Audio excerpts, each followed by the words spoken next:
Halo, perkenalkan nama saya Yan Estomi Sihaan dengan NIM 20F10013 dari Fakultas Teknik Prodi Teknik Elektro Universitas Katolik Sugio Pranuto Semarang. Di sini saya akan menjelaskan tentang pengelolaan limbah cair dalam industri creamer susu. Tugas ini untuk UTS Pengetahuan Lingkungan. Jenis industri yang saya bahas di sini adalah yaitu PT Inmas Surya Makmur, kawasan industri Kendal, industri yang bernaung pada sektor pangan yang berupa primer susu atau susu krim dan susu segar UHT. Di PT ini memiliki unit khusus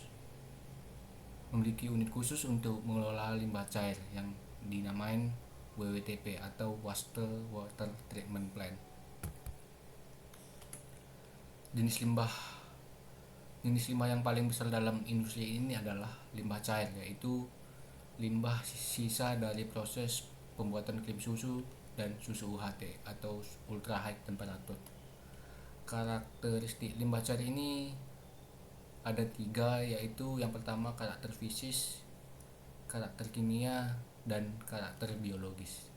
Untuk karakter fisik yaitu perubahan yang ditimbulkan parameter fisik limbah cair, yaitu suhu, zat padat terlarut, zat padat tersuspensi, kekeruhan, daya hantar listrik, warna dan rasa dan bau. Untuk karakteristik kimia yaitu ditentukan oleh kandungan unsur yang membentuk sifat-sifat kimia dalam limbah cair yang meliputi pH atau tingkat keasaman, BOD, COD, alkanis, kadar besi, mangan, klorida, fosfor, logam berat yang beracun, fenol, lemak, dan minyak. Dan untuk karakter biologis ditentukan oleh kandungan organisme di dalam limbah cair seperti bakteri, coliform, dan organisme mikro lainnya termasuk ganggang dan jamur. Skema pengelolaan limbah cair yaitu seperti ini. Limbah cair industri susu masuk ke proses ekualisasi. Proses ini adalah proses di mana seluruh limbah cair yang berada dalam industri dikumpulkan pada suatu bak yang besar.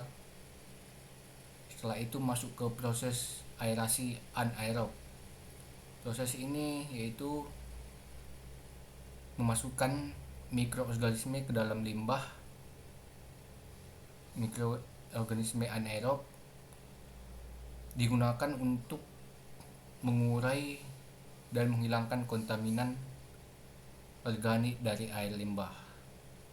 Selanjutnya masuk ke proses aerasi lumpur aktif, yaitu pengelolaan dengan cara pembiakan bakteri aerobik dalam tangki aerase yang bertujuan untuk penurunan organik karbon atau organik nitrogen. Selanjutnya yaitu proses sedimentasi. Proses ini bertujuan untuk mengendapkan endapan pada limbah cair. Pada proses pengolahan limbah cair yang dilakukan sedimentasi yaitu menggunakan gaya gravitasi yang memisahkan partikel padat dan partikel tersuspensi yang telah terbentuk di dalam air.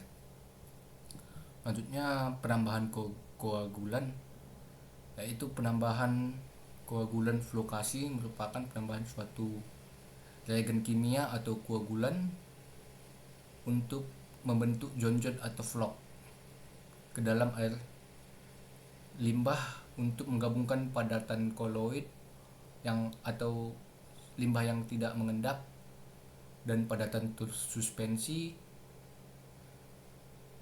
membentuk suatu flok yang dapat mengendap dengan cepat. Setelah proses koagulan flokulasi, selanjutnya masuk lagi ke proses sedimentasi. Setelah itu ditampung dalam bak penampung Dan selanjutnya yaitu melalui proses flotasi, yaitu proses pemisahan mineral atau ion melalui pengapungan dengan bantuan gelembung udara sampai ke permukaan air. Selanjutnya yaitu proses penggendapan dengan partikel ringan, yaitu mengendapkan partikel-partikel ringan yang ada di limbah menggunakan gelembung udara. Selanjutnya masuk lagi ke proses filtering pasir atau sand filter. Di sini limbah difilter oleh pasir yang ada pada dasar bak penampungan.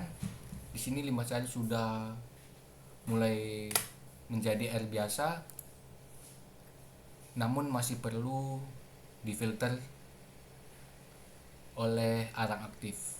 Selanjutnya masuk ke penyaringan dengan arang aktif, yaitu memfilter air dengan arang aktif atau charcoal.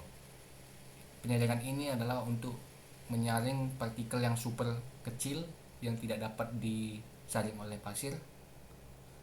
Setelah proses penyaringan dengan arang aktif, maka air sudah menjadi air biasa. Namun untuk menjadi air yang lebih bersih atau air yang dapat digunakan kembali, dia harus masuk ke proses atau masuk ke WTP atau Water Treatment Plant, yaitu di WTP nanti ada filter lagi, filter pasir, filter garam, dan filter arang. Dan ada juga untuk membunuh kuman dalam air, yaitu menggunakan sinar ultrasonik. Dan setelah melewati semua proses di WTP, maka limbah cair sudah full jadi air bersih atau air yang bisa diminum. Baiklah, sekian hasil dari presentasi saya, semoga bermanfaat. Terima kasih.